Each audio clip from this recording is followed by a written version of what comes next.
Okay, so here is the presentation. Let me put it in full screen. Okay, okay. So let's get started. First of all, thank you all for taking time out and the end of a week. We didn't want to do it on a Saturday or a Sunday because a lot of people have plans for the weekends. So we thought a Friday afternoon, I mean Friday evening might be a better option. Uh, So, and the whole idea was to do this session because I personally have benefited a lot over the last few years in my association with Dr. Hitesh Patel. I, I think everybody calls him Hitesh Bhai, or at least anybody who knows him. So, before I start with that, let me sort of give you a quick introduction of him. For many of you, he may not need an introduction, but for others, just quickly, he's a doctor by profession. He still does a little bit of practice. I'm sure because he loves what he had studied and uh, what he does. Last I think 15 years, he's been more keenly involved in the stock markets. He's been investing, and he's uh, I my association with him has been pretty much for last 10 12 years, but to be very honest, it's been more close for the last 5 6 years. He's a person who I personally sort of love, respect, and look up to a lot. The- Not only is a brilliant investor, he's one of those rare combinations who's a very good investor, who's a very good trader, and a very good person, all combined together. Not an easy combination to get in life. And my association with him last probably 5 6 years, my CAGR has gone up around 10% from what I've learned from him. And more importantly, he has regrown his hair after my association. So you can understand, whose impact has been more, right? And so he's started off with getting inspired by Peter Lynch, and I think over the years he's been successful in combining a lot of fundamentals with a lot of technicals, and he's been doing it very well. Dr. Hitesh does not have Twitter, if I'm not mistaken. He's most of the things that he talks about is on Value Picker. Hitesh's portfolio is the thread that he writes, pretty much every day, I think. Other than that, I am not aware of any other social media. I mean, Hitesh, bhai, you can clarify, but I have not seen him active anywhere else. Yeah, At there's least a Twitter handle, but I don't use it much, so not correct, much use. correct. So, with that, Hitesh, bhai, if you want to talk anything else about your background, how you got where you are today, uh,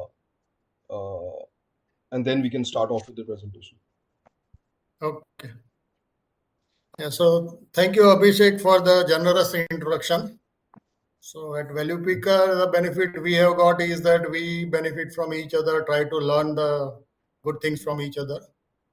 And I think amongst the top 20-25 contributors, everybody probably has learned from each other over a period of time. So it's been a very fertile ground for all of us in our learning process. About me, basically, I am a dermatologist by education and used to do government job for almost around 23 years and took my voluntary retirement in 2019. And then have been focusing more and more on equity investments, which nowadays is my main love. And dermatology practice is restricted to only say 1 hour a day or something like that, not more than that.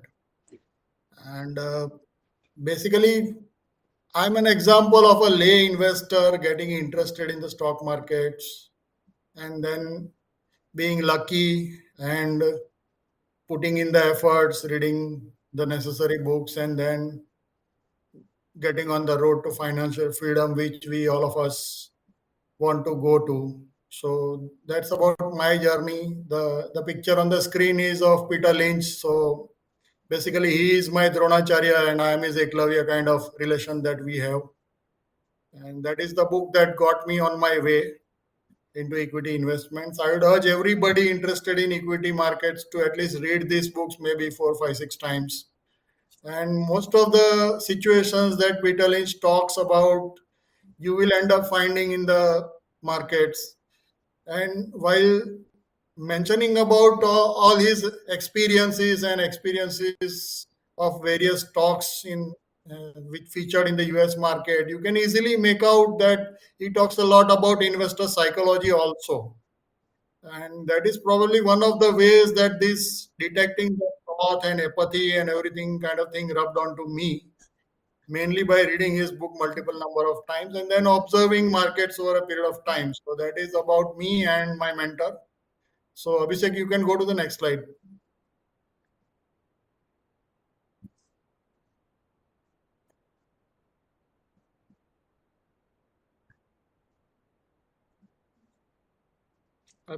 Abhishek, next slide, please. Yeah.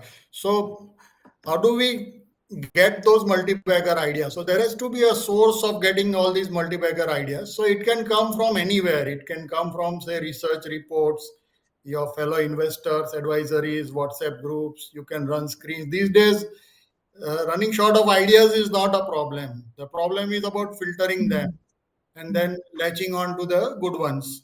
So that is the bigger problem these days because we are loaded with a lot of information and then we have to uh, wade through those waters and cut through the clutter and then try to find out the idea. So this is basically about idea sourcing. It can come from anywhere. So it is just a beginning point. So next slide, please, Abhishek.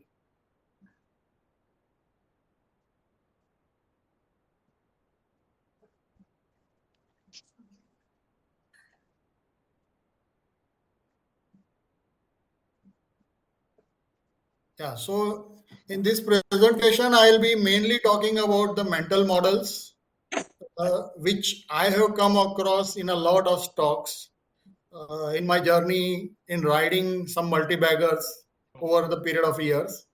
So this is a briefly, this is a blueprint of any multi-bagger that you want to dig deeper. So you once you come across an idea, then if you know all these mental models, then it becomes easy for you to slot these ideas in which kind of idea this is, whether it is a turnaround or a cyclical company or a growth or a any kind of thing.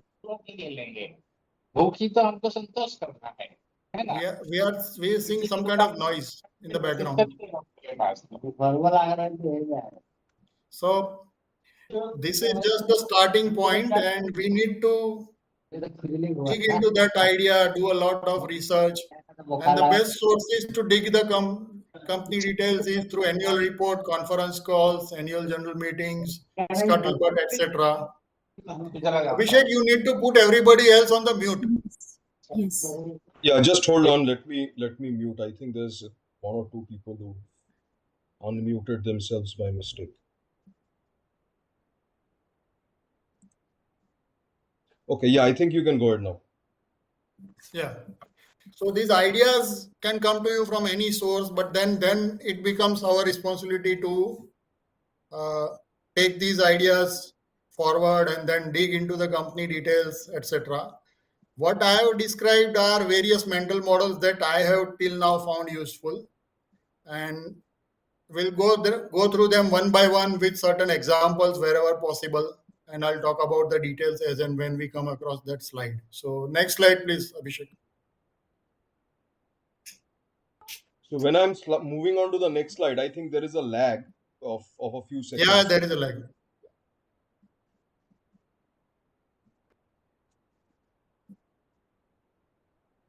Yes. So the first and most obvious mental model is the consistent growth. So we were quite lucky enough to get these consistent growers back in 2009-10 when we were coming out of a really bad bear market, and people were not even very sure whether the market that had started going up is going to go up or again we are going to go down. So there's a lot of disbelief during those times, and then we were lucky at that point of time that we were getting 20-30% CAGR grower at 5p 6p. Those were the times. Nowadays I think the equity culture has spread a lot, so we may not come across such situations too frequently, but who knows, because markets can go through really bad corrections off and on, and many a times we end up getting chances to load up these kind of consistent compounders. So basically these are companies that have got a very long runway for growth. They can grow from anywhere say around 15 to 40% CAGR, and sources of growth can be anything. It can be a new product, new geography, anything. And in these names, it is essential to check the balance sheet of the company, the promoter integrity, management quality, business quality, etc. And these all you can make out from conference calls, annual reports, getting some scuttlebutt, etc. Usually, these kind of companies, if they are growing at 15-20% CAGR or say 15 to 25% CAGR, you'll have to pay something like 25 to 35% PE kind of ratio nowadays. Sometimes you might get a chance. 40% CAGR is an aspirational target. We used to see that in Bajaj Finance, but there is only one Bajaj Finance. You cannot have more than that. So I put in a broad number which you can expect in a consistent growth company. Next slide, please.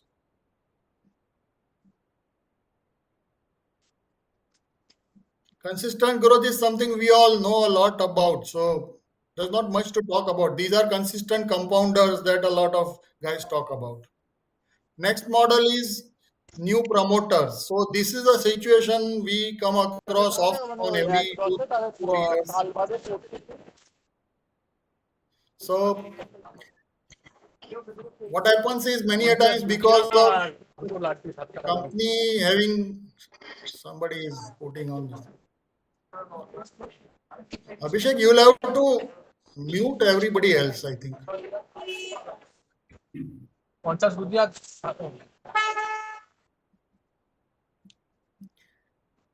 So what happens is many a times because of a company specific reason or promoter specific reason, companies suffer because of bad fate or bad headwinds.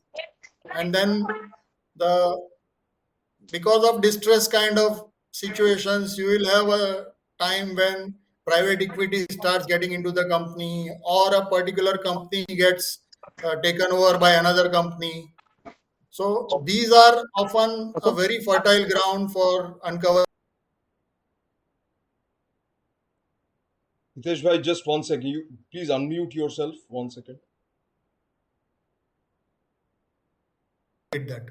Yeah. Okay. Yeah. Sorry.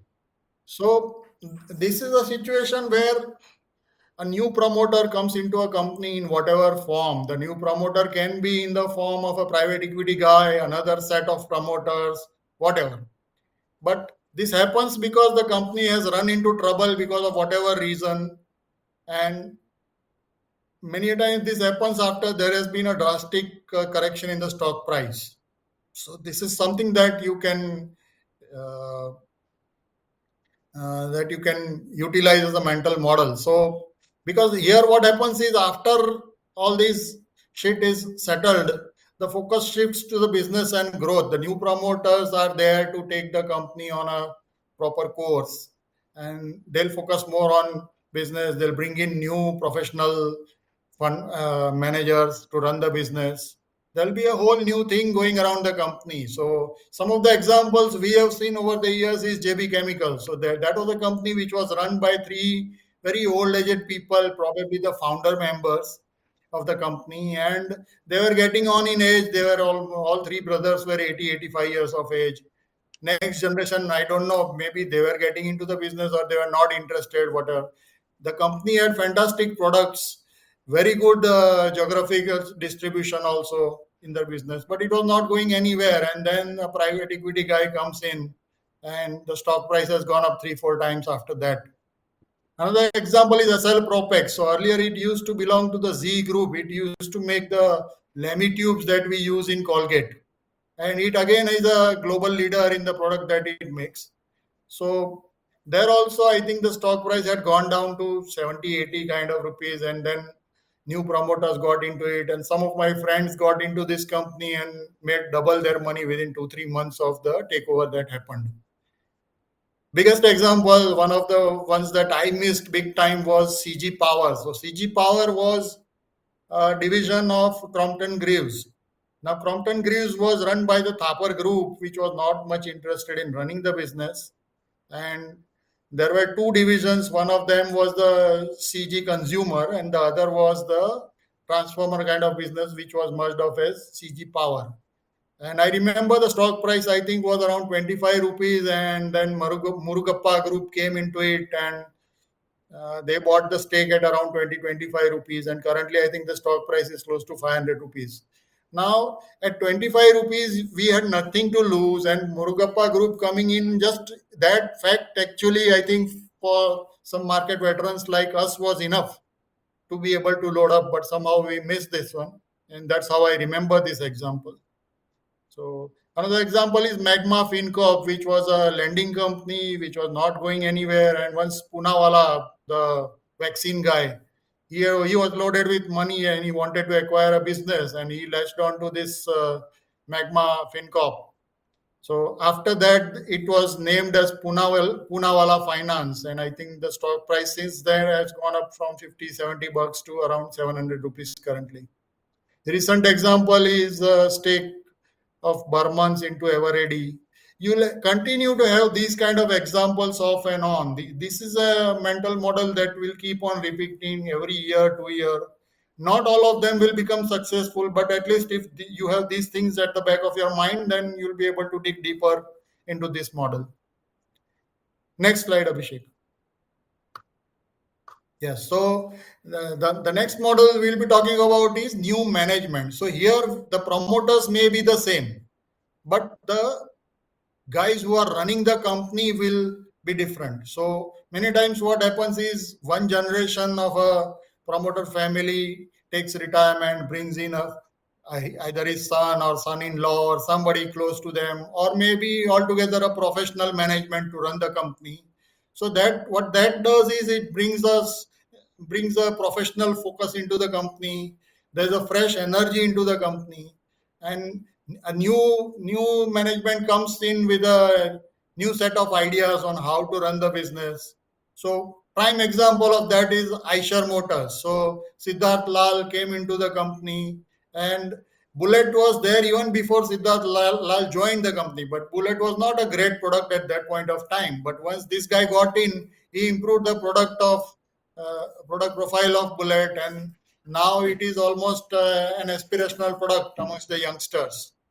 So a recent example was in Time Techno, where the earlier promoter, Agarwal family, had one of the guys running the company, and fortunately or unfortunately, he passed away. And then the new guy came in. He is named Bharat Vageria, and immediately he came in. He started talking about reducing debt, focusing on ROE, then selling off of overseas non-profitable subsidiaries, and the results kept coming in every quarter. So the subsidiary sale is still awaited, but the company is on track, and the stock price since then has gone up from say around 85 to 145 bucks till now.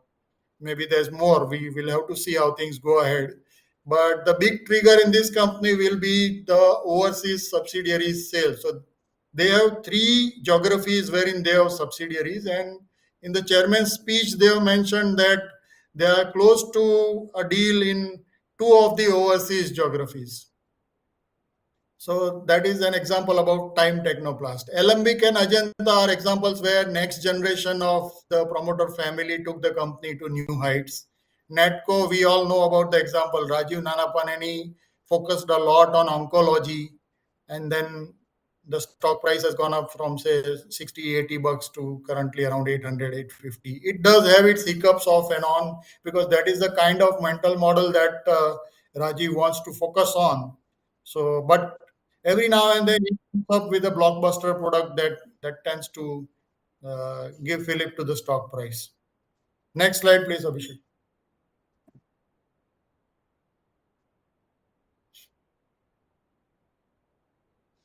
Next model is balance sheet cleanup. So usually what happens in any kind of turnaround company which is laden with debt, the first sign of turnaround will be taking care of debt. Whenever a company uh, talks about turning around, first try to focus on what they are doing about the debt in the balance sheet, or any other kind of problems that they are having in the balance sheet, or any laggard division of the business that is there. So what they are planning to do that. And these days when promoters do all the conference calls and everything, they will let you know about what their plans are, and you can follow those promises from quarter to quarter, and many a times they are manifested in announcements also. So one of the examples is sale of assets. So how does a company get funds to reduce the debt? So one of them is fund infusion. So usually promoters, some marquee investors will get into preferential allotment mode and uh, get funds to the company, because these people will invest only if they are confident about the business turning around, because it's everybody's hard earned money, so they'll not put it just like that. So that is something to focus on, but don't get carried away by only this model, because many a times what happens is investors are taken for a ride in the name of preferential allotment. So you have to make sure that you are looking at the right company whenever we are talking about this mental model. So one of the examples we saw was in Usha Martin. So this was a business where two two cousins were at war. So Prashant Jawar and Rajiv Jawar were cousins who had inherited the stake in the company. And the company used to have a commodity steel business and wire ropes business. And ultimately, what happened was Rajiv Jawar landed with the control of the company. He was of the view that he wanted to sell off the commodity business and focus on the wire ropes business. That proved to be beneficial to the company. So they sold off the commodity steel business to Tata Steel at, I think, around 4,200 crores, and wiped off almost all the debt. And whatever funds they put in into wire ropes business, which was again a very high ROE business, and where the company had a sort of global leadership. And then the rest is history. The stock price, I think, has gone up nearly four times from 80 90 kind of levels to currently 340 350. So that is one example. Another example is of Kamath Hotels. So Kamath Hotels was stuck with a non-performing property in Pune, and that property went into default, and ICICI people took hold of the property. Then it took a lot of time for ICICI guys to dispose of the properties. But till that time, that property used to sit on the balance sheet of Kamath Hotels as a sort of debt. And once that was disposed of, Kamath became totally asset light, and then good times returned to Kamath Hotels also. Here, I think the stock price went up from 40, $50 to more than 200 rupees. So that is another example. Some other examples we are looking at is sale of loss-making subsidiaries, so which we have seen in Time Technoplast. Technocraft Industries is another example, but in the recent AGM, the management is talking about turning around the uh, textile division rather than selling it off. So maybe we'll have to give it some more time and see how things go. Jain Irrigation again is talking big about debt reduction. They've already brought the debt down from around, say, 5,000 kind of 5,000 crore levels to 3,600 crores. And in the latest conference call, they've been talking about reducing this debt by another 600 crores during FY24. So we now need to see uh, how things go, but that is something that we can monitor. So Jain irrigation is another example. Next slide, Abhishek.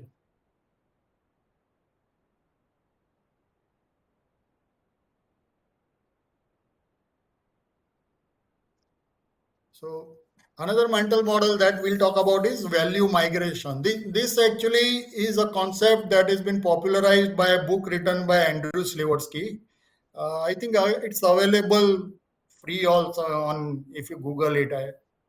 but basically it's a book written by him, and the concept has been popularized by Ramdev Agarwal of Motilal Oswal. So basically what this means is this is a flow of economic and shareholder value from the obsolete to new business models. We all know the kind of service we used to get with PSU banks. So you go from this table to the next table you go, that guy has gone out to lunch, and then you have to wait for half an hour, those kind of things. And with the advent of all these new age private banks, the services improved a lot, and people started shifting their accounts to all these new age banks. The earliest amongst them were HDFC Bank, Kotak Bank, and we know the stock price of all these banks have gone up maybe 500 to 1,000 times over 20, 25 years. And and these banks have made billionaires out of retail investors also.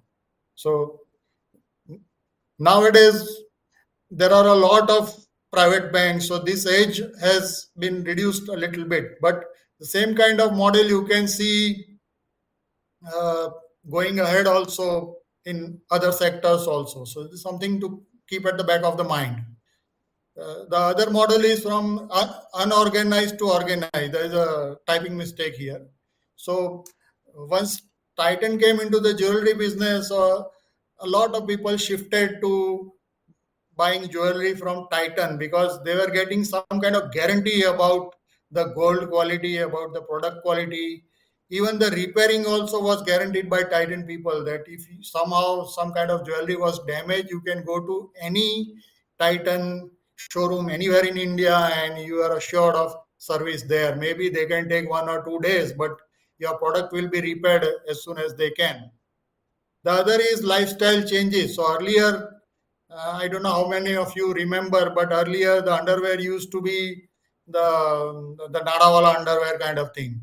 And once people started getting richer, they wanted to get better products, and Page Industries came out with this jockey brand of underwear, which was a lot of comfort to crucial areas of the body. So uh, the product caught on, and the quality has not diminished at all in case of Page Industries. There have been a lot of competitors. Say Rupa is there, Lux Industries is there, but the product quality does not match Page Industries jockey quality. Plus, the management antics also does not match Page Industries. So that is something that is important. We have to watch. So stock price, I remember Page Industries used to quote around $300 in 2008 crash. Currently, I think it's almost 10, 12 times from there. No big shakes, but it had also gone up to 6,000 kind of levels also. For us, the recent example has been emerging platform companies like Zomato and Policy Bazaar, etc. So Zomato is a company which has addressed an unmet need of the lot of population.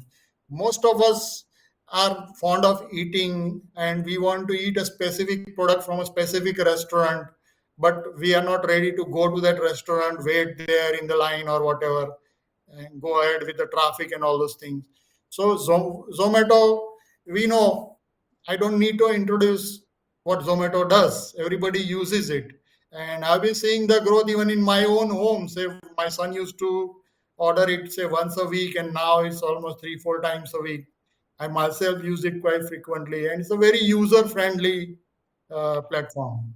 So one of the concepts where Professor Bakshi talked to us about evaluating any business model was about the environment surrounding the company. It has to be a win-win situation for all the participants concerned. So in case of Zomato, look at the kind of situation that is there. So as a customer, I am very happy putting in my thumb over the product that I use. Then the delivery boys, they are practically unemployed young people who go ahead and deliver these products. They get money from Zomato people also. They get tips from happy customers also. So they are a happy lot. Restaurant people were not finding enough business. So they are also a happy lot. And Zomato itself obviously is a happy company because they have got everything lined up for everybody. Same thing goes for Policy Bazaar. So this is a very happy ecosystem kind of business where all the participants involved in the business are happy, except maybe shareholders who have bought at the top, so we cannot do anything about them. So in US, this example was there of Amazon, Netflix, etc. So this is the concept of value migration. Next slide. So Hitesh bhai, while we move to the next slide, one addition, Page Industries is now around 39-40,000 rupees.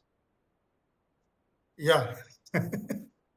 2008 it used to be 300, 320, 300. Yeah, so I 350. missed 10. Ah, exactly.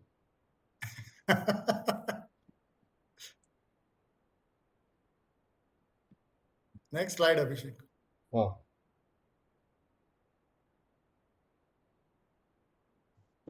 You can see the next slide. No. This is Ram S's whiteboard has come in. Kakoli. Kakoli. Yeah, so now, Hitesh bhai, you need to unmute yourself once more. so can you hear me? Yes, yes. Okay. So the next model is about ancillary plays. So this is basically the pick and shovel model that Peter Lynch talked about. He talked about the gold rush that happened in the US, where the guys that were prospecting for gold did not make much money because they either found gold or did not find gold. But the guys who used to supply jeans and or the shovels and pick and X and everything, they ended up making a lot of money. So this is basic model about ancillary plays. So any fancied sector these days we tend to see a fancied sector every 2 3 months 4 months, and then the next thing we can figure out is which is the sector that is going to benefit a lot out of this sectoral fancy. So one of the sectors we were lucky enough to figure out pretty early on was the chemical sector. So chemicals, a lot of chemical companies had started running a lot back in 2020-21, and we started figuring out which are the companies that are going to benefit out of this whole sectoral tailwind. And there are two major companies which are benefiting, which were GMM Fodler and HLE Glasscoat. So these used to make glass lined vessels, and at that point of time I in fact attended the AGM of both these companies because these were near to the place where I reside. It is at Karamsad, which is hardly 30-40 kilometers from Baroda. And both the companies management was talking about full order books and very good prospects and everything, and the stock prices had not run up all that much, but there was this positive vibes that you could easily make out after attending the AGM. So, and then the stock price, we know what kind of run this stocks had. The GMM, I think, ran from 1,000 to 7,000. Actually, Glasscoat, in fact, did even better. It ran from, say, 180 kind of levels to 7,000 kind of levels. I used to track actually Glasscoat, but the problem was getting, even if I had to buy 1,000, 2,000 shares, it was an effort.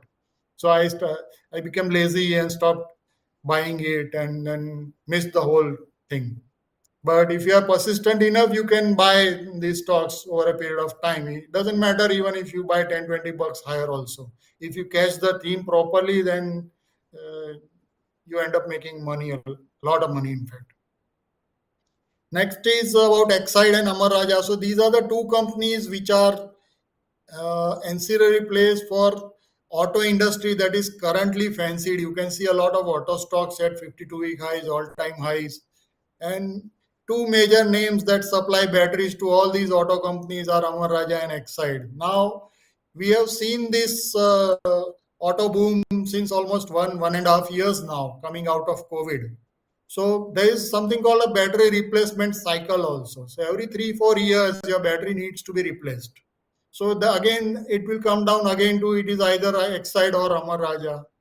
Plus, whenever this EV theme catches full fire, the major manufacturers of EV batteries, I think, are going to be Amar Raja and Exide only, because at a scale, these two companies will only be able to produce a lot of batteries whenever a huge surge of battery demand comes around.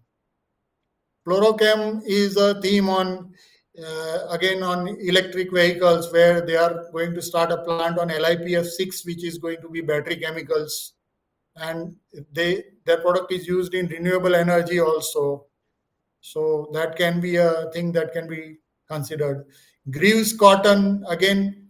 So Greaves, it's by itself was traditionally a diesel engine manufacturer for the likes of Atul Auto and everybody. And then at some point of time, the management thought that they want to go into fuel agnostic more. So they did not want to depend too much into diesel engines. So they went into electric vehicle manufacturing, two wheelers, three wheelers, and we can see a lot of these Ampere showrooms which belongs to this group. So Abhishek is running ahead of time, so he's got these spin-offs on our board. So I'll talk about spin-offs. So what happens is many a times big companies hive off very small divisions from their own company, because that is not a focus area for that particular company, and then the management wants to take it out as a separate company, put a different set of management, or maybe even sell off that company. And if enough focus is there on running that particular smaller company, then also a lot of wealth can be created. But here the process of value discovery in the markets is pretty slow, and so probably that is an opportunity for us retail investors, because large funds initially have to sell off these small spin-offs because they do not meet the market cap criteria of the say mutual fund. Say a big mutual fund cannot hold companies less than say 5,000 crore market cap or 10,000 crore market cap if it is a large cap focused company mutual fund.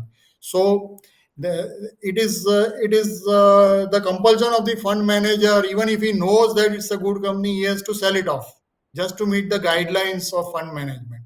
So that often provides us an opportunity of evaluating that company, see how it is, and then if we are convinced that we can buy it. So but here conviction, very high conviction is needed, because many times the stock price will not move for long periods of time, because not many market participants are ready to analyze that kind of company. Information is not there totally. The track record of that particular spun off division is not there for many years. So it takes a lot of conviction. So we have got examples in the form of Aarti Pharma Labs, which was spun off from Aarti Industries. So now Aarti Industries has over the years been a huge wealth creator, and Aarti Pharma was demerged from that company. Again, another example is Aarti Surfactant. So Aarti Surfactant makes surfactants which are used in shampoos, soaps, etc. So Aarti Surfactant had a great time post the demerger when the chemical boom was going on. The stock price had gone up, I think, to around 1800 kind of levels. Currently, it has corrected to 600, 650 kind of levels. The product that it makes caters to a very stable industry, which is the FMCG kind of industry. So if this company can get its act together and there's this good management behind it, this is a company which needs to be watched. Other example is 5 Paisa, which was demerged from IIFL. Epigral is the name of the demerged entity from Meg Money. So Epigral went up 3 times within demerger, within only a few months only. So this is a model that you can use off and on, because not many investors are focused on these kind of investments. So it provides an easy ground. So you can also read the spin-offs chapter of Peter Lynch. In his book, he has given a lot of examples also. Next slide, please. Next model is margin improvement. So this is more applicable to companies which have got a huge turnover. Say companies which have got a turnover of say 5,000 crore, 10,000 crore, 20,000 crores. And if there is even a slight improvement in margins, say 0.5%, 1%, 1.5% margin improvement in a 10,000 crore turnover company amounts to a lot of profit. So how does this happen? So this happens because of whatever change in a business model that the management can bring about. So this can often happen because of say change in distribution model. So one of the intermediaries the management might decide to remove. They are paying say 1% to that intermediary. that immediately runs into the bottom line. If management is confident that business is not going to suffer while doing so, they can get away with it. So that is one way. There are many other models where they can focus. Cost cutting is one of the models. So there are different ways in which companies can improve margin. One of them is focusing on more profitable products. So we have got an example of McDowell's. So this is a daru making company, and what they've done is they've started focusing on their premium products since past 3 4 years now, and they're defocused on the tail end products. So the premium products carry higher margins for the company, and they don't need to advertise too much also. So anybody fond of drinking high quality whiskey is not going to go down the curve. So he'll keep on buying the same brand. So becomes easy for the management. Again, Titan also earlier was only a watch company. With the introduction of jewelry, the sales also improved, margins also started improving, and the rest, I think we know the stock price is history. One small example we focused on was Kirloskar Ferrous. So basically, this company used to have predominantly revenues from pig iron, which was the main business of the company, and a smaller division was there of value added products which used to cater to auto ancillary. And over a period of time, they started increasing the contribution from the value added products. And I think as recently as 1 or 2 years back, they took over a company called ISMT, which was a Sikh company. But the full name of the company is Indian Seamless Metal Tubes. So what this company does is it uses the pig iron kind of product and ultimately ends up producing seamless tubes, which is a much higher margin product. So these are the companies which end up creating a lot of wealth for the shareholders. For the purpose of time, I have focused only on a few examples on each and every slide. But if you think about it very closely, you will find plenty of examples in all these kind of things. Next slide, please. Yes, so this is what we are experiencing in the current market, industry tailwind. So this is usually the flavor of the season kind of mental model. And we have been enjoying this thing since we came out of COVID, because before COVID it was only quality, quality, quality all the time. Now quality, I think, seemed to have run its course, and welcome to the new world of industry tailwind kind of investing. So first of all, we had pharma tailwind kind of thing immediately coming out of COVID. This was the first sector that came out of the correction, and we saw a large part of the gains being garnered by the bulk drug manufacturers, the API players. And this was mainly because of shortages that happened because of the COVID led uh, problems. So we have seen a lot of companies, RT Drugs, Newland Laboratories, Loras Labs, going up multifolds within 1 2 3 years. So that was the first thing. Next in line was chemicals. So the pollution control norms that happened in China led to a lot of disruption in production of chemicals. That led to a lot of shortages, and a lot of chemical stocks started going up like crazy. We have seen chemical stocks go up 5 10 times within 2 3 years. But here again, we have to know that this is a shortage led bull run. Once the shortages go away, then you are back to square one. Again, if there are no shortages, then chemical becomes a commodity business.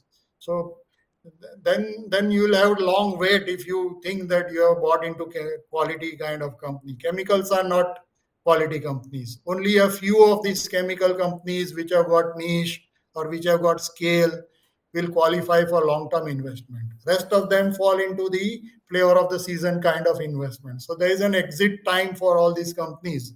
I think a lot of people miss the exits in chemicals, and they are still stuck with a lot of chemical stocks bought at very high levels. So I don't know what advice they should be given, because by the time the fancy for one sector finishes, the fancy for another sector already is in the works. So you have to be on your toes if you are into this kind of investment. Defense, again, make in India, the slogan given by our PM. uh, So that played right into the defense sector, and we have seen a lot of winners from defense also. Earlier also there was a lot of talk about making India and everything, but this time it was for real, and the government focused a lot on making India, and they were quite strict that defense procurement will be from companies which make in India only and all those kind of things. So a lot of companies made a lot of money. Railways, again, we see government expenditure, a lot of government expenditure going into railway infrastructure. So a lot of railway stocks have gone up a lot, still going up. We don't know how long these tailwinds are going to last, but then people ended up making a lot of money. Financials was an example of demonetization benefiting all these financials, because during demonetization what happened was all the money that was locked away in the lockers and all, that had to be deposited into the banks, and banks got money at very cheap rates of maybe what, 3 4 5% savings rate of interest for long periods of time, and they could lend at higher rates. And once the demonetization side effects went away, there was this huge growth in the economy because a lot of money was pumped into the actual economy rather than the black market. And credit demand also swelled a lot. So during those periods, I think financials did very well. I think that was the time before 2018 or something like that, 2016 to 18. Demonetization, I think, happened in 2017. Next was EV theme. So a lot of auto ancillaries and autos, etc., have benefited and probably will benefit going ahead also based on these EV theme. We still see a lot of electric vehicles uh, in two wheelers, three wheelers, and if you see, every company is coming out with electric vehicle, EV kind of car also. So that is a model, that is a mental model that probably will play out longer also. Care has to be taken that you don't overpay and don't get carried away by the stock price in these kind of examples. Another example can be infrastructure. So government is spending a lot of money in making roads, making ports, making airports, you name it, everywhere government spending, and not all the projects will be catered to by government companies. So a lot of these good quality infrastructure companies, we already, I think, see a lot of infrastructure companies quoting at multi-year highs currently also, and I think probably they'll go up even higher from current levels also.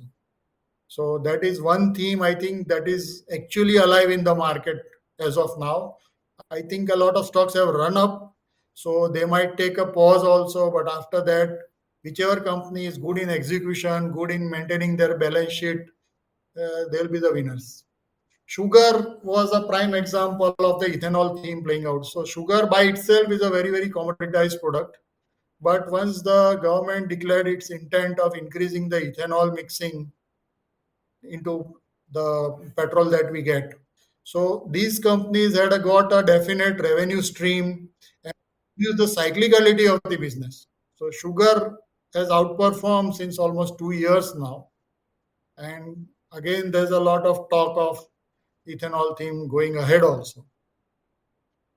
The only spanner in the works can be if at a point of time electric vehicles take over big time, then the whole ethanol theme I think will be left behind. But that theme I think still seems to be a few years away. So in all kind of flavor of the season kind of investments, we have to go for a basket approach. So you buy two or three of the best of the companies of the lot and buy two, three of the laggards. Make a basket of this and try to ride the theme. And many a times the laggards end up making more money for you, but you are not very sure about how exactly things are going to play out. So it's always better to have a basket approach. Next slide, please, Abhishek.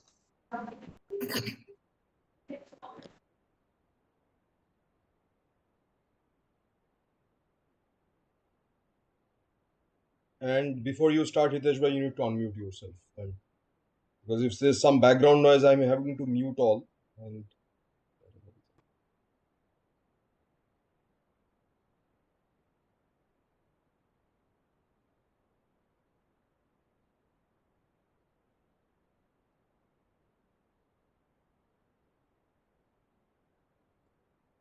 No, Hitesh bhai, you need to unmute yourself.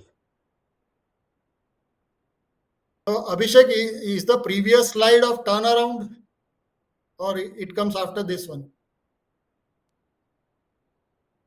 Ek minute, let me check.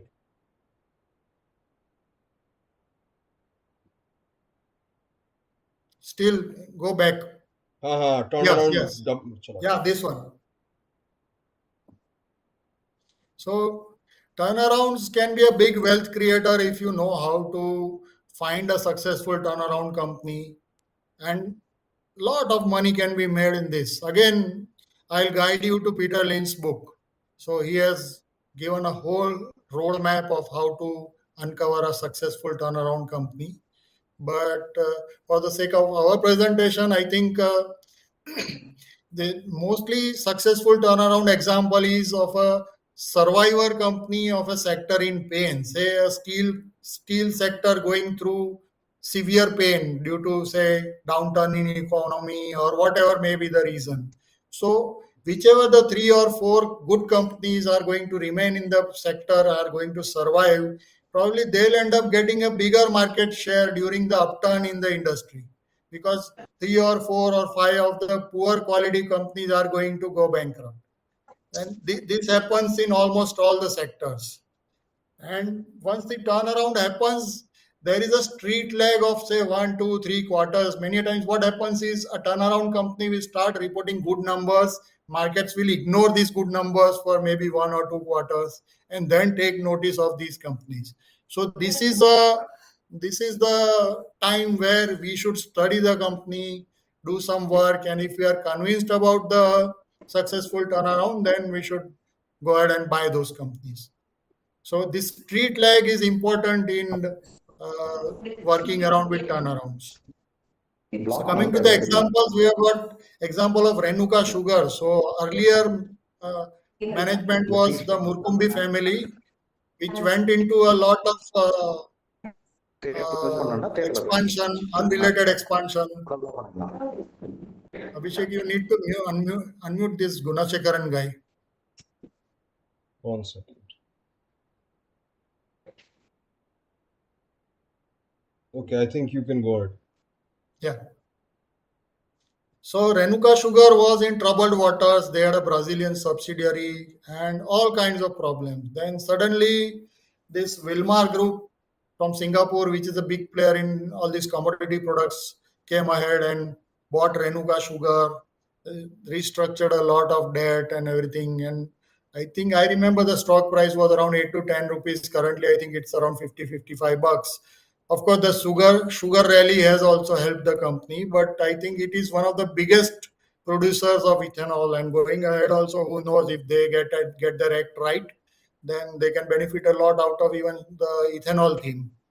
Suzlon is the current example of a turnaround. There's a lot of talk about debt restructuring happening in the company, and a lot of fancy targets also are being talked about. So Suzlon, which used to quote at around say 5-10 bucks, currently I think around 25-30 rupees, and I hear a very lofty targets in these names. I'm not very sure whether that thing can happen or not, but currently what happens is Suzlon is benefiting from the renewable theme also. So these days there's a lot of sectoral fancy for renewable companies, and so Suzlon is one of those. The other examples is of say HCC, Hindustan Construction Company. So again, this was a company which was involved in this Lavasa project, and it was a never-ending story for that company. And then what happened was management started focusing on debt, and they started talking about reducing debt. Part of the story, I think they have done some work on debt reduction also. I think more probably should follow. This is a company which one can follow.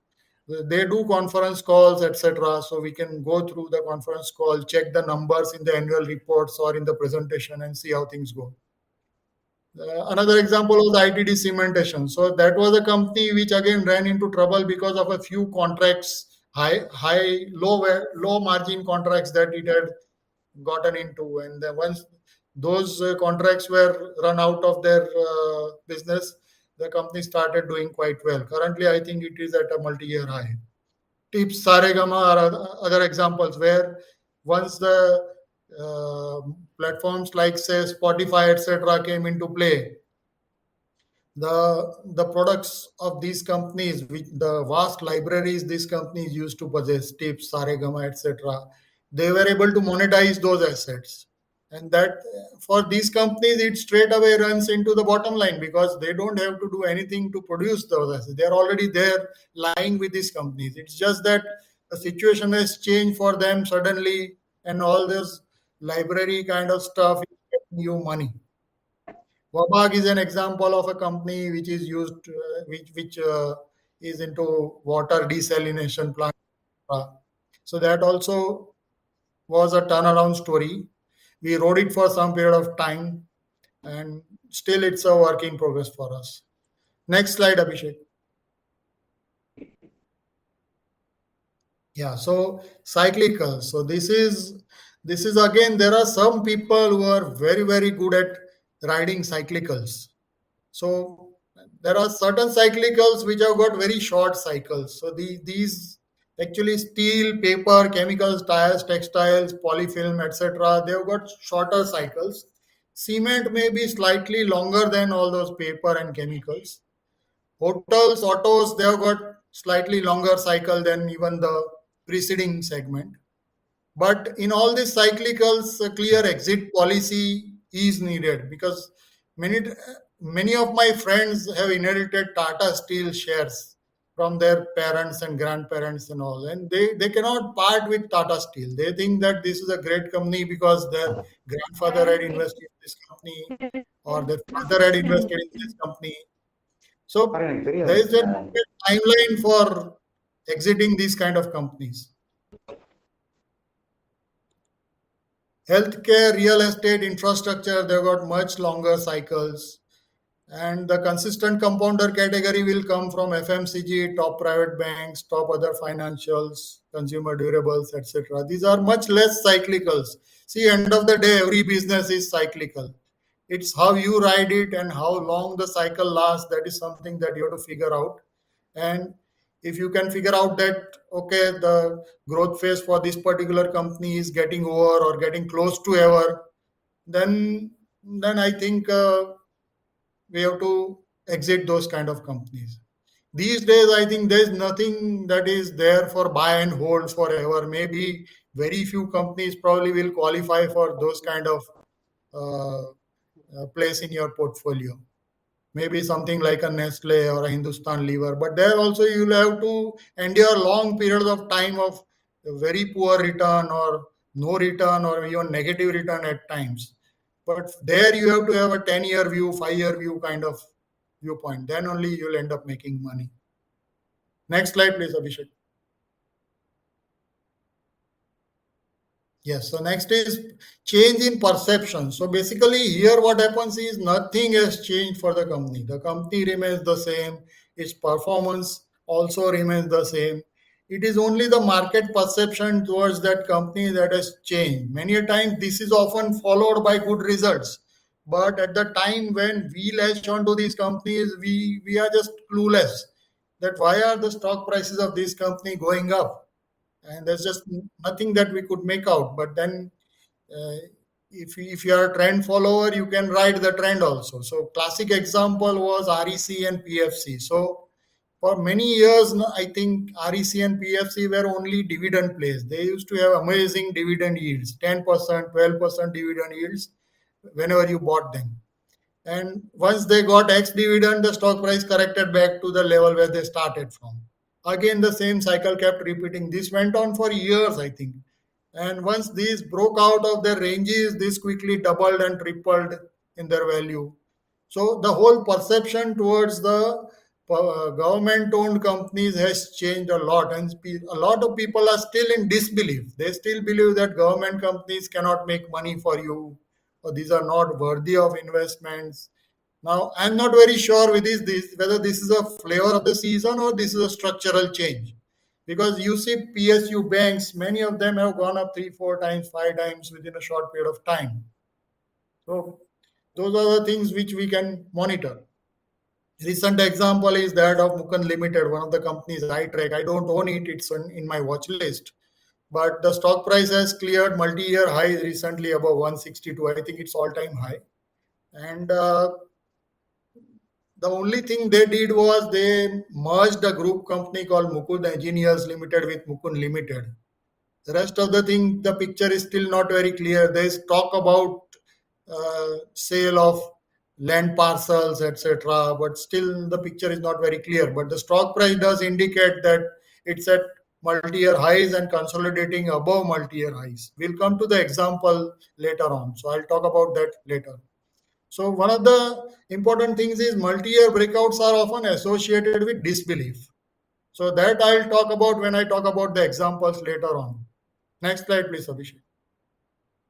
Yes. So this model is about capex companies. So earlier, what happened was during the chemical boom and even around about that time, capex used to be an exciting factor for market participants. So a company that used to announce a capex of say 300 crores, the market cap used to go up by 1,000 crores. So that was the kind of excitement that these capex companies generated. People thought that once a capex is announced, it will automatically reflect into numbers. But we have to remember that there are always teething problems associated with capex. A company going in for expansion will face a number of problems. Then finance and depreciation cost also is initially very high. But once the operations stabilize, something called operating leverage comes into play. So the same assets, if they start producing a higher amount of revenues with the same fixed costs, then it, it can generate a multiple of profits. So a company which is generating sales of 1,000 crores at 5% net profit margin, if it starts going into 2,000 crores sales and the margin improves to 7%, you can imagine the kind of profit that company is going to end up making. So that those are the kind of models we can use in companies which have done capex, which have suffered from problems related to capex, and then are ripe for the picking. So one of the examples we were lucky to get into was Laurus Labs. So Laurus had expanded capacities into formulations, and earlier it was only an API player. Then it went into formulations, and then it had trouble in the formulation space for maybe 2-3 quarters. The stock price did not do much, and the people were talking down the company that this is not going to be a company which is going to be successful or anything like that. And then suddenly, post COVID, it started experiencing very strong tailwinds. Shortages also helped this company, and the stock price went up 5-6 times within 2 years. So another example of capex company. So another thing I want to talk about is many of these mental models will fit into a single company at the same point of time also. So that is something that we have to remember. Say a capex company enjoying operating leverage benefits, debt reduction benefits, or many times unsuccessful capex company getting taken over by another group. Those are the kind of things that can happen in the market. So all these things sometimes can come together also. So we have to be conversant with all these mental models, and whenever we analyze a company, we should be able to figure out, okay, this model fits here, this model fits here, and then the whole picture probably will become even better. Deepak Nitrite was an example where they were putting up a huge phenol plant. Actually, they were shooting above their level in terms of capex. It was a very small company earlier, but the phenol project was close to 1,400-1,500 crore worth of project. So it was pretty big for a company of the size of Deepak Nitrite earlier. But then it successfully started that plant, successfully raised the funds whenever they needed it, and the stock price went up 10-20 times within 2-3 years. There are acquisition pains in it. So that acquisition also is a form of capex. Say a company takes over another company and has problems integrating the new company into itself. So we have seen that example with MPS. MPS used to take over a lot of small companies, and it had a lot of problems initially where revenues did not flow in or even the margins suffered. And recently, I think the stock price, I think it's gone up a lot in recent times. United Phosphorus is another company. The management is very, very fond of taking over companies right, left, and center. And I'm often worried about the quality of balance sheet in case of United Phosphorus. But till date, it has survived. So maybe at some point of time, again, it might be worth looking into. Another capex form is sunken R&D costs. So HBL is a typical example where the promoter is a technocrat and the company was into industrial battery. Industrial battery used to suffer because of over competition and it was not going anywhere. But the promoter was very focused. He wanted to keep on looking into newer products or improve upon the products that he already had. And so he had invested a lot of money into the R&D kind of thing. But those R&D costs did not produce much for maybe 7 8 years, and then suddenly they had a lot of tailwinds because of this Vande Bharat and all these government initiatives. So that is something like HBL was saying, "Apna time aayega." So that was the time when HBL started firing. There's only 1 quarter of good results behind, and the stock price had already, I think, gone up nearly 3 4 times. So, and still people are talking a lot about the prospects of the company. Those who have attended the AGM have put up the AGM notes on Value Picker. The company has come out with presentation also. Annual report is also pretty bullish. So that is about HBL Power. Next slide, please. Yes. So one model that I think is not very popular is bear market IPOs. So many times what happens is because of whatever reason, some companies have to launch their IPOs at some point of time. This is often during bear markets because what happens is there are certain companies in which private equity players have invested early on during their time, and there is a exit time period for all these private equity players. If I remember correctly, it is 7 years beyond which these private equity players cannot remain invested in these companies. So they have to try to find out an exit. So it will either be the promoters buying off those private equity players or a IPO kind of thing or some other private equity guy coming in to replace this private equity guy. Any kind of thing can happen. But if these kind of companies come out with an IPO, then actually the company is good, but the market environment is not so very good. So if you can figure out companies that have launched their IPOs during bear markets, study them very well, because there's a lot of time to study these kind of companies. Bear markets, none of the stock prices are going to run up a lot. So there's time enough to analyze their company, do detailed work, even do scuttlebutt. These days, it's pretty easy to do scuttlebutt also.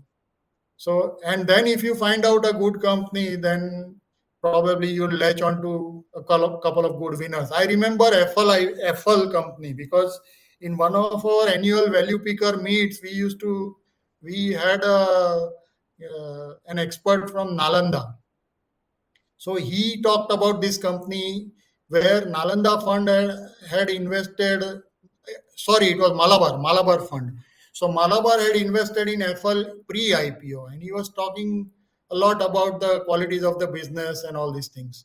And the IPO came in 2019, and in 2020 there was this big bear market. So if somebody had listened to that guy, I think his name was Sumit. So FL was there to analyze for a long period of time, and then if thought fit, people could have invested in this company. The stock price had gone up a lot during this platform boom kind of time that we had in the market previously. Since then, it has corrected, but I think it still remains a good business to analyze. They are into, I think, internet marketing. So anybody who wants to study can go through that company. Recent example was EMIL. It is a big electronics retailer which came out with an IPO, and during that time the market was a bit dodgy and the stock price was available at attractive prices. So one example. Another was India Mart. So that was even before that. I think this was one of the companies that listed round about the COVID times. So that was about the bear market IPO. So now we are talking about fallen angels. So these are companies which are fancied companies at one point of time, and then suddenly market participants take these companies to exorbitant levels. There's a huge build-up that is given in narrative to these companies that these are going to touch the sky, and then the valuations also follow. And then after all these kind of manic rallies, we all know falls also come very swiftly. So what happens is many a times these falls also are overdone. They correct much beyond what actually should happen. So that provides for attractive entry prices into these companies. So we have a very recent example of all these platform companies falling big time. So Zomato, Policy Bazaar, Paytm, Delivery, all these were platform companies. Actually, these were the business models that probably are not going to go out of fashion. And the most impressed among them is, I think, Zomato. I'm most impressed with that business model.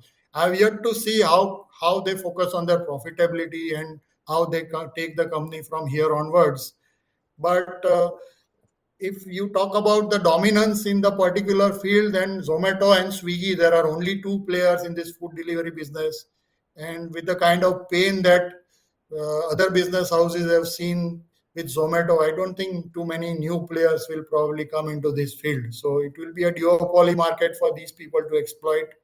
And I think it is a market that is going to explode over a period of time. Next slide, please.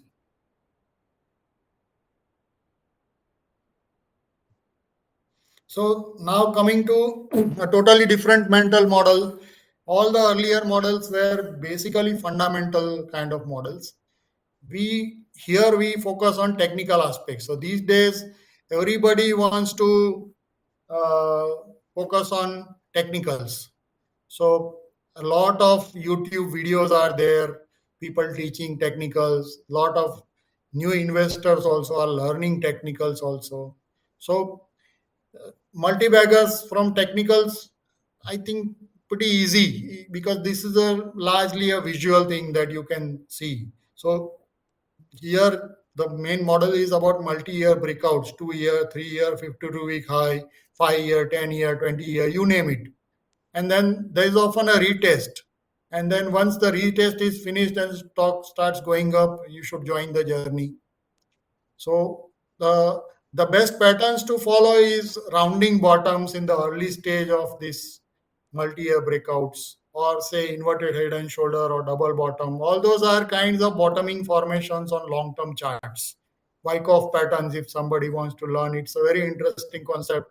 I was not very conversant with this, but with the help of one of my friends who is a pediatric neurosurgeon in Mumbai, I learned Wyckoff and still in the process of learning. So it's a very interesting model. Then another thing is post IPO highs. So we are not talking here about bear market IPOs. We are talking about only post IPO highs. So what happens is a stock lists at say $100 and goes down to 20, 30, 40 rupees because of whatever the reason. And once out of this correction, it goes above 100 again. That is the time when you want to start looking at this company, maybe analyze this company in details. A lot of examples will be there for this post IPO highs, and it's not always that this pattern will be successful, but wherever it is successful, you will end up making 2 times, 3 times kind of money in these kind of companies. So again, a very important model to keep in mind. Next slide, Abhishek. So then there are certain softer aspects. This is often visible to the experienced investors in the market.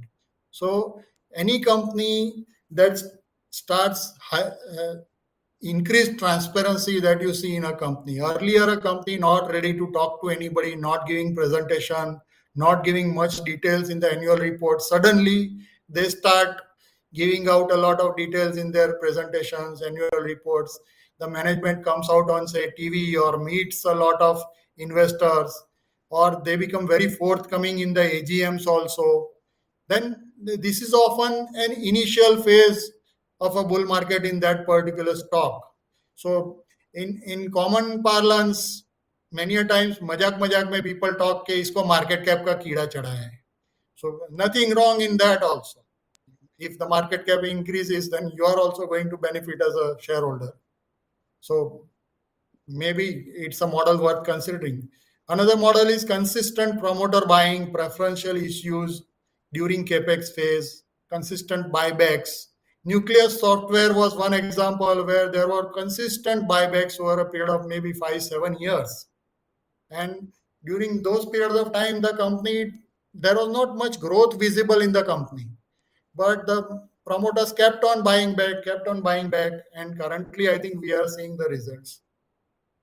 Then a company which has not paid dividends for a long period of time because of problems at the company starts paying out dividends. That is one of the models we can keep in mind.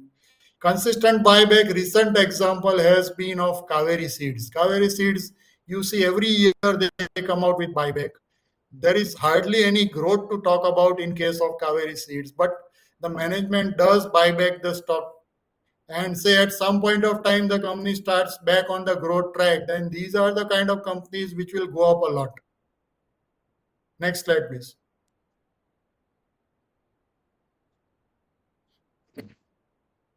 So now we have covered most of the mental models that I have seen in the market. There will be many more besides these, but these are the ones that I have experienced as an investor and often utilize them to my benefit. So those are the ones I have talked about. Now we'll come to specific case studies where some of them we have enjoyed the ride, some of them we have missed them also. A lot of them have been demonstrated in the written word on Value Picker also, so you can go through them also. So first case study was Ajanta. It was one of my earliest big winners. So prior to 2011 and 12, the sales growth was 22%, profit growth was 37% CAGR. This I remember distinctly because it was one of the first annual reports I read as an investor. And the first thing I read about is in this presentation. And I was amazed. This stock was available at 5 PE, 6 PE kind of valuations. And I remember at that time I talked to Donald at Value Picker, and then I think it was Donald who started the thread on Value Picker because at that point of time, I don't know why, maybe my thinking was not very structured or anything. But if you see, I think Donald probably started the thread on Ajanta on Value Picker. And then the company kept on uh, giving good results, and the re-rating happened from say around 5 PE to close to 35 PE, 40 PE kind of valuations over a period of 3 4 years. And the stock price had gone up almost 60 times within the next 5 years. So we were lucky to latch on to this pretty early on. Then, but we could not enjoy the full journey of 60 times. Personally, I enjoyed 18 times. But that I think in a initial phase of your investment journey is a pretty big thing. Next slide, please, Abhishek. See, this is an example which is not very often talked about. So this was Canfin Home Finance. So this was a company which came to my attention in 2013-14, right before PM Modi came to power. And this was a company where book value was 220 rupees. The stock price was at around, it was ranging from 120 to 150. Net NPA was nil since many quarters. And it was growing at a very sedate pace. But then, me being a new investor at that point of time, my focus was that at least this company should quote at book value because this is a financial. So my target was say 120, 130, 140. You buy it, sit on it for some period of time. It was a value buy kind of thing. And my target was that if I get a price of around 220, I get 50%. That was the initial thinking. Then I started digging into the company. Then the growth returned to the company. The government changed at the center. Then this whole perception changed. And the new CEO breathed life into the company. The stock price, I think, went up almost 30 times in next to 4 to 5 years. I was lucky enough to latch onto it at around 140, 150, bought more during the rights issue, I think was at around 450 rupees, and managed to sell it off at around what 1800 kind of levels. And even from there, the stock price doubled. So that is the kind of wealth these multi-baggers can create for you. Next is the case study of Mayur Unicoda. So it is a big player in synthetic leather. So how this company came to my notice was that during post the recovery phase from 2008-9, the stock price had gone up from 200 to 110, 20 to 110 kind of levels. And Manav Poddar bought almost 16,000 shares in the open market at 103, 104 kind of levels in 2009. And then I had newly read Peter Lynch and was very impressed about promoter buying from the open market. That was one of the models I was very keen on. So then I figured out this guy's got already 72% stake. Why is he buying more? And then I started looking more into the company, found that it was a good company. One of my friends attended the AGM also, and he gave me the feedback that this is a very good bunch of promoters and you should ride the full journey. So the stock price went up almost 40 times in next 5 to 7 years. All these were examples of stocks coming out of really bad bear market. So that is one thing that we need to keep in mind. You'll not get these things very easily in all kinds of markets. Next case study is of Kaveri. So Kaveri used to grow at 30% CAGR, clean net cash balance sheet, and BT cotton was introduced in as a product in the company in 2007. So there's a lot of concern about tax not being paid by the company, but we got the clarification from the management that agri products were not taxable at that point of time. So that was not a concern. Again, the stock price went up 20 times in next 5 years. You can follow the thread on Kaveri, Mayur, Ajanta, everything on Value Picker. Right from first post to last post, if you go through it, you can see the whole journey of that particular company. Next slide, please.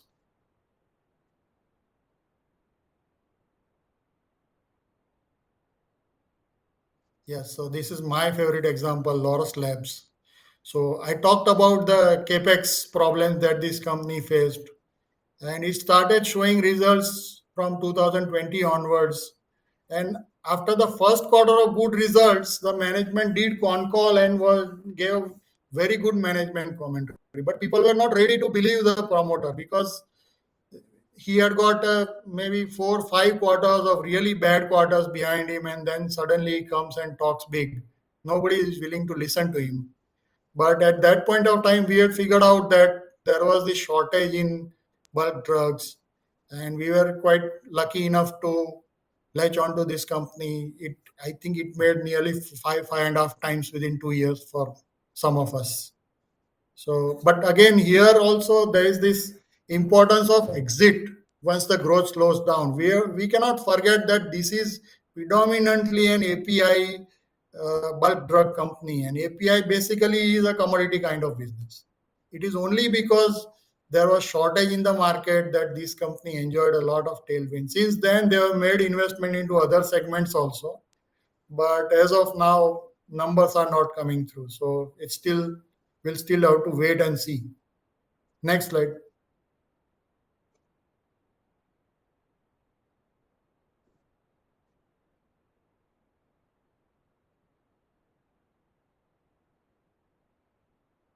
Yes, so this is a case study which is a recent one. Usha Martin. So it sold its commodity steel business to Tata Steel in 2020, and funds were used to retire debt. So this was an example which we had discussed since 2 years at Value Picker. A very good thread existed on this company. Now, what happened was a lot of investors were focused, they did not read about the company completely. They should have known that there were two promoter families which were involved against each other. One of the promoter, Prashant Jawar Group, was constantly selling in the market, and the other group was running the business. And the picture was almost semi clear because Usha Martin Wire Rope has been in business since long. And it is a global, at least it's a big dominant player in India. Now we are talking about it as a global leader also. But what happened with the sale of the commodity steel business was that the margins were protected all throughout the cycle of the business because steel commodity product prices are largely passed through in this wire ropes business. So this becomes a very sturdy business. So there's a lot of re-rating that has happened in this company.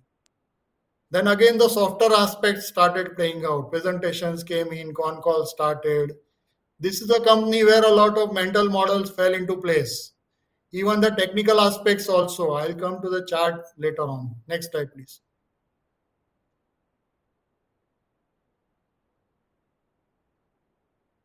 Yes, so this is again a recent example of HBL Power. I think I have talked a lot about HBL. We can afford to skip it. Anybody interested can read the thread on HBL Power. This is Time Techno. Again, here also I have talked about Time Technoplast. So basically, the product is that they have latched onto this composite cylinder product for LPG, and now they are talking about manufacturing the same kind of product for this thing. What's the hydrogen? This thing. So maybe if it plays out, it plays out. Otherwise, even now the valuation is pretty cheap. Next slide, please. Again, this is a case study of Jammu and Kashmir Bank. So I think I shared the charts on Value Picker also probably. So here, this is also one of the PSU banks only, nothing new about it. But the different thing about this company was that after the abolition of Article 370, the Kashmir economy is in huge boom. Anybody who has been there will talk about the tourism that has been taking place there. And last conference call, the CEO talked about an aspirational net profit of 4,000 crores by FY28. And just to give a context, FY23 net profit was 1,300 crores. So you are talking about nearly three times profit in 4 5 years for a company which is available at 5 PE kind of valuation. Now, if actual these numbers are achieved, you just imagine what kind of stock price you'll be able to see. Maybe the PSU tech by that time probably will not mean as much as it does mean now, but till date the stock price has done amazing, and the stock price has gone up from say around 65 70 rupees till from that time to 110 as of now, and still appears pretty strong. Next slide, please. So technical analysis, how to use to find out these multi-baggers. So these are the kind of patterns that you can see, and multi-year breakouts, early stage rounding bottoms, saucer shape patterns, bottom triangles, all these things. But we don't need to participate in all these breakouts. You can wait for a clearer fundamental picture to emerge, and even then join these uptrends, and then also you'll end up making money. Next slide, please. So this is an example about NIIT. So this is a monthly chart. So you focus on the dotted line that is there on the chart. So the stock price crossed 170 rupees, which was a 20-year high in 2020. And me and some of my friends were wondering what is happening with this company, because fundamentally just nothing was happening. Results were poor, everything. There's just no clue as to why this stock price has gone up to these levels and why it is expected to go up from here also. So, but then that is how these things sometimes happen. So once crossed was 170, the stock price had a consolidation around 170, maybe plus or minus 20 30 rupees for 7 months. And then the stock price took off, went up to 650. And it was an four bagger in 4 years, and not much fundamental information was available even at that point of time. Even now I cannot figure out too much about the company. So this was an example of NIIT chart. So the recent dip that you see is probably because of some kind of demerger or something. Next slide, please.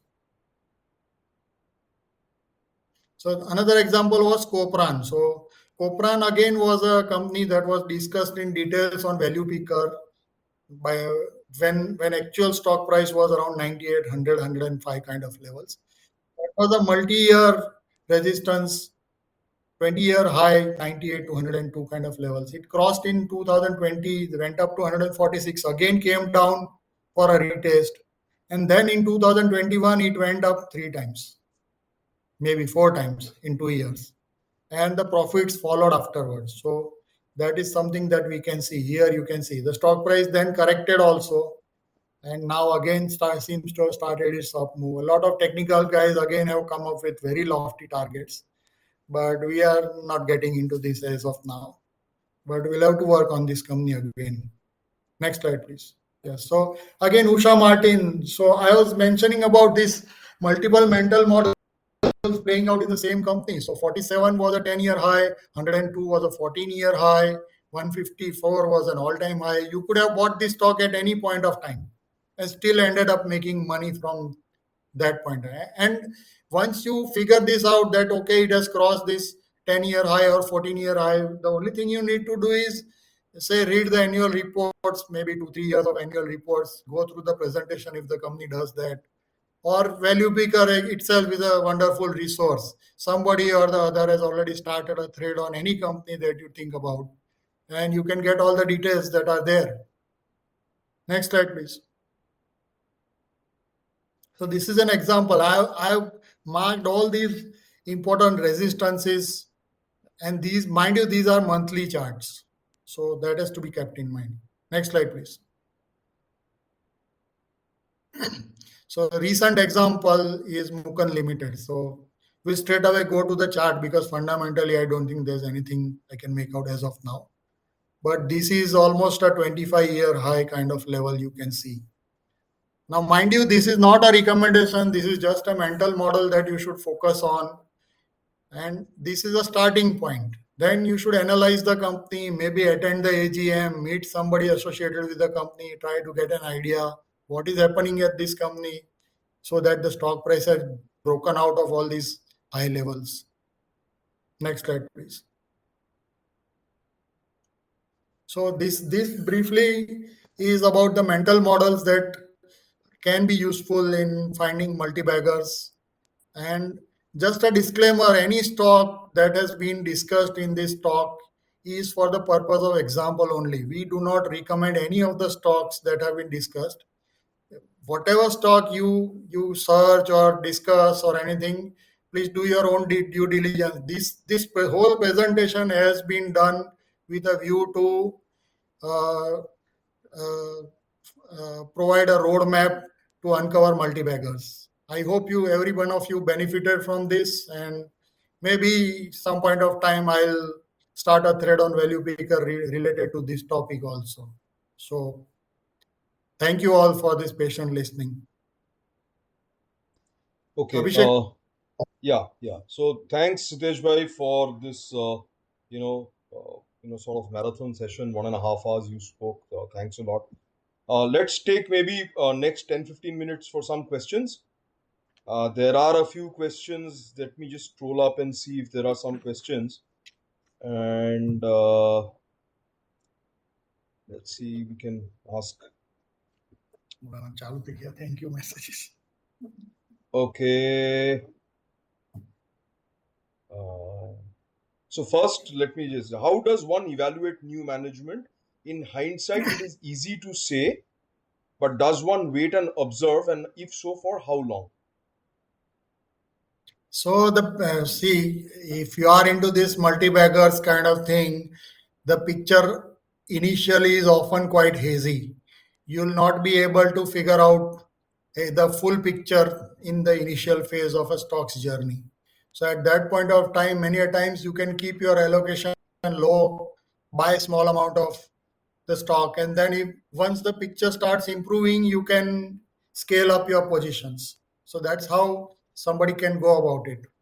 Management quality, many a times it's very difficult to ascertain, but what you can do is you can try to meet the management, try to talk to somebody at the company, maybe employees, maybe suppliers to the company or customers of the company. So this basically involves scuttlebutt. So that is how you try to figure out, and different ways to figure out the management. Okay, so a sort of related question is for balance sheet cleanup. I remember Rakesh Jhunjhunwala investing in Yes Bank after it came under the new management with Rana Kapoor. Despite new management and infusion by marquee investors, Yes Bank has been a disaster. What caveats to watch for in your mental models to avoid such stocks? Financials are a very tricky set of companies to monitor because what happens is growth comes front ended and NPS come back ended. So here I think the important thing to figure out is uh, try to get into companies which have got very steady kind of growth. Expecting 30, 40 kind of 30-40% CAGR kind of growth from a financial for long periods of time is often difficult. There will be only one of them, say Bajaj Finance, which has done it successfully till now. And after a point, I think that also will slow down because trees cannot grow to the sky. But coming to Yes Bank, I think the reputation of promoters was murky right from the beginning. Some people believed in Rana Kapoor, some did not believe in him. Some of us stayed away from them. And the thing is, with companies in the financial sector, say banks or NBFCs, you've got a lot of options to choose from. So if you're not very certain about one company, try looking for another company. There's just no compulsion to invest only in one company. Right. Okay, so moving on to the next question. How do you avoid anchoring bias? That is, do you buy a stock at a higher price if you have already purchased at a cheaper price? Yeah, so that is what I talked about earlier. So initially, sometimes in a multi-bagger, the picture is not very clear early on. So at that point of time, you keep your allocations low because not every time you will find a very clear picture right from the beginning. Sometimes you are lucky enough where you can figure out everything that, okay, this company is going to go through this track kind of thing. But sometimes the results take some time to come about. So those periods there, what you can do is after every rally, there is the some period of consolidation. So during that, maybe 6 weeks, 8 weeks, 10 weeks, depending upon each individual company. So that is the time where you can rework your thesis, see how things have played out according to your expectations. And if you are convinced that okay, this company is performing according to our expectations, you can buy more. The case in point was, say, HBL Power. Earlier, there was just only a narrative. No results were there since almost, in fact, the first good set of results was in Q1. Before that, hardly any results were there. It was all about a story that was evolving that, okay, this company has got these kind of orders, this, that. And after Q1 results, also, there was time enough for somebody to buy this company. The actual stock price rally started only after this Orissa train disaster. So before that, there's time enough for somebody to load up. But then you have to have faith in the management, faith in your own abilities of analyzing that company. So that's how things go. So one point that I want to add here that I have probably learned from Hitesh Bhai here is one is he can scale up down a position. The other thing that I find very interesting in his approach is he can trade around a long term position. So let me just take up maybe half a minute to explain what he does. So let's say he'll buy a stock X 100 shares for the long term, and that share goes up 30%, 40% in a week. So what I've seen him do is he'll probably sell 20 shares and then wait for a pullback and then buy back at a lower price. So that trading around the position, so that overall in the overall scheme of things his cost price probably goes down, and his ability to hold on for a longer period is higher because he's able to sort of you know get intermittent profits in between. So that's something which is which is very interesting and not let me repeat, not very easy for people to do. No, this I will not prescribe for everybody. Correct. Basically, I think the main question was about getting over the anchoring bias of the stock price. So, see, that is something that will you will encounter only for the first time you do it, or maybe the second time you do it. After that, that is just a sort of mental inhibition that just immediately goes away. So, I also used to suffer from the same problem, but I think during the journey of Loras or maybe even Ajanta early on in my career, I was able to buy higher up also because what happens is you buy a stock at 5 7 p, the stock price goes up, the results come through, again the stock price is again available at 5 7 p, even though it has gone up by 50%. So there again it makes sense to buy more if your position size allows it to you. So Okay. that is how it goes. But it's basically a mental block only. So it's pretty easy to get around it. It's just that you have to make a strong mind and do it once or twice, and then I think you'll get through it. Okay. So next question. What is your typical day like? How much time do you dedicate to equity research, reading, etc.? How much time do you dedicate to discussing with like-minded investors on stocks? So Abhishek will describe my day. कुछ नहीं करता. Very lazy. Whole day he'll sit and do nothing. So my typical day is I- one thing I think I would advocate to everybody is take care of your health, because no matter how much money you make, if you're not healthy, if you're not fit, then you won't be able to be there to enjoy the fruits of your success. So focus on some any kind of exercise that you enjoy on a regular basis. So I enjoy swimming a lot. We have got a very good swimming pool at our palace in Baroda, and I am almost a regular there. Go 4 5 times a week. And if it's not swimming, then it's either walking or cycling or whatever I enjoy. So that's something that starts my morning. Then round about market time, I at least have a look at how the markets have opened, how my stocks are doing. There's no getting around that. I am not of the bunch of people who never see their stock prices for days at a time or weeks at a time. No, it's not like that for me. I keep a watch on how my stocks are performing, and then basically it's all a routine kind of thing. You plan your day, you read whatever good books you have lined up, or maybe watch your TV, watch sports, anything, because being financially free has got its own perks. You can do whatever you want with your time, and your stocks will do your job. So that is a very enviable position to be in. But if you do your investing successfully, I think no reason why people should not be financially independent. It requires learning, requires planning, and I think it can be achieved. If somebody with no financial background like me can do that, I think a lot of people can aspire to do that. Okay. So the next question is on position sizing. How do you do your allocations? Yeah, so I'm a pretty aggressive investor. Many a times, right at the time of entry, if I am convinced, see, I have got the benefits of techno funda kind of concept. So I analyze the company also, I analyze the chart also.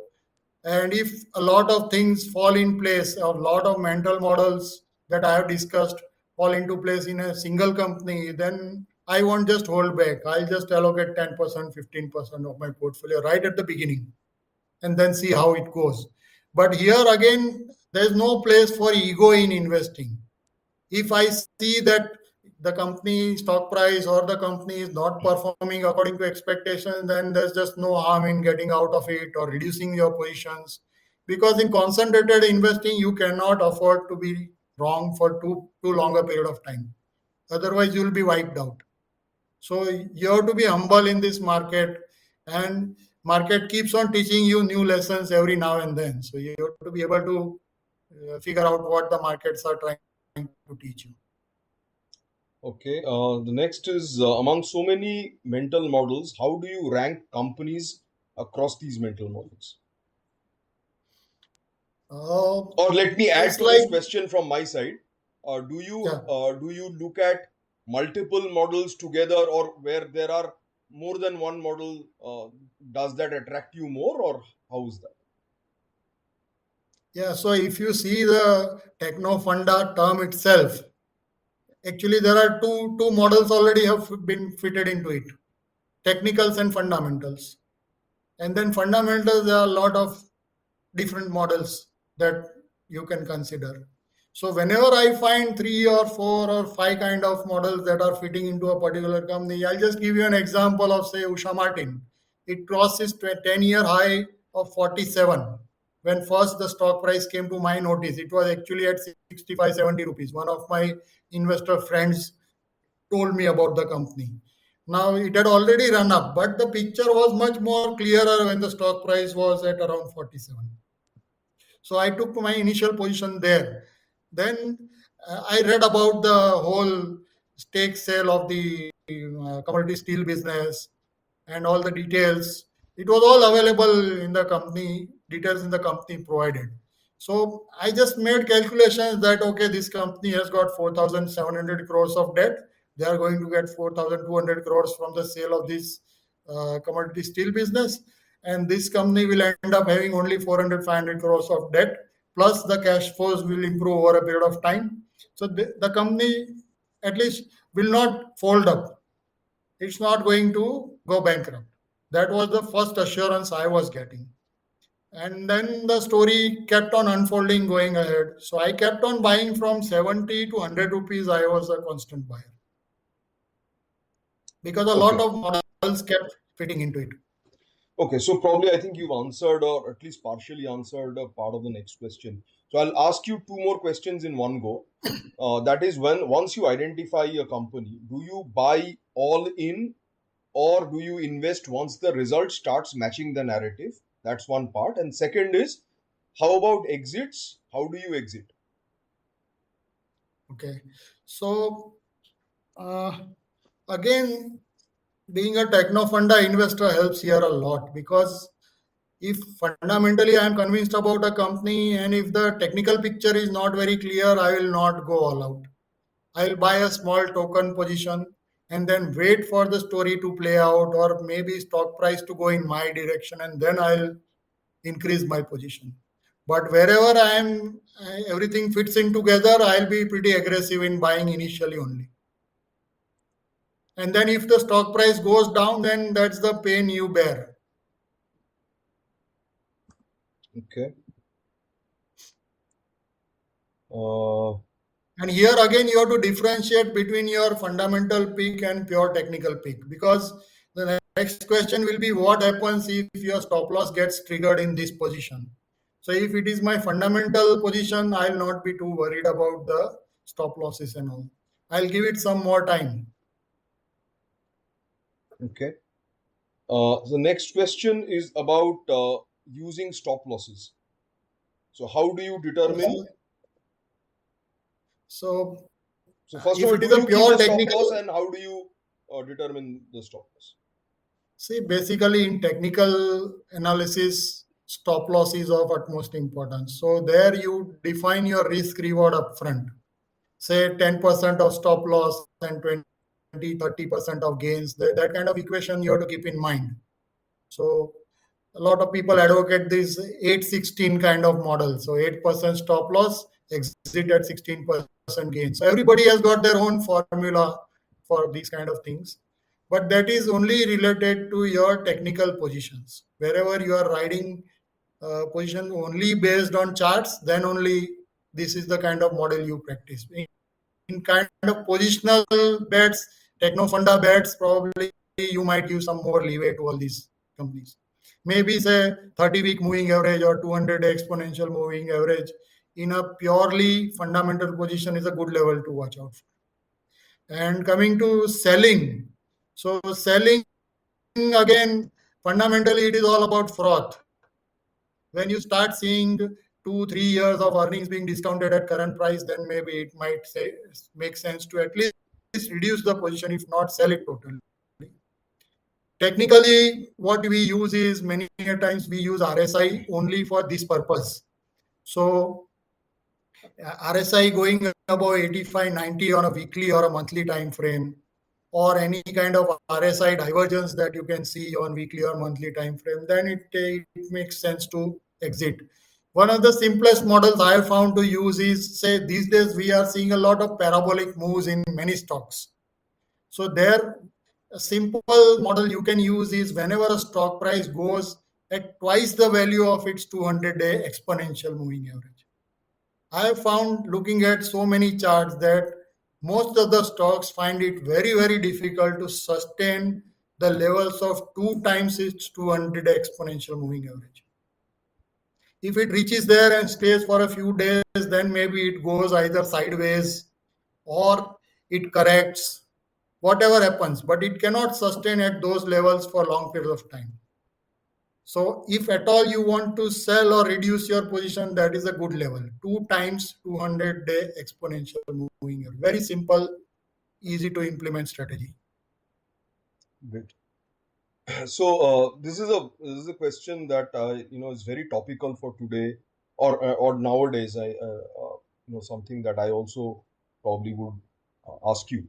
So in this time and age where there are exclusive returns to be generated almost on daily basis, for how long you wait for your company thesis to play out? Can you repeat that? I cannot. So basically, let's say you have bought a company based on whatever Hmm. parameter, and the stock is not playing out, uh, to what as per your thesis. So how long will you Hmm. wait for the thesis to play out before sort of taking a decision to cut it off? Okay, so it depends upon the time frame with which I have bought that particular company. So if it's a fundamental story, then maybe it will take a lot of time. We have given a lot of time to stocks like HBL, Usha Martin. They have not gone anywhere for maybe 6 months, 12 months, and we are still not too much worried about it.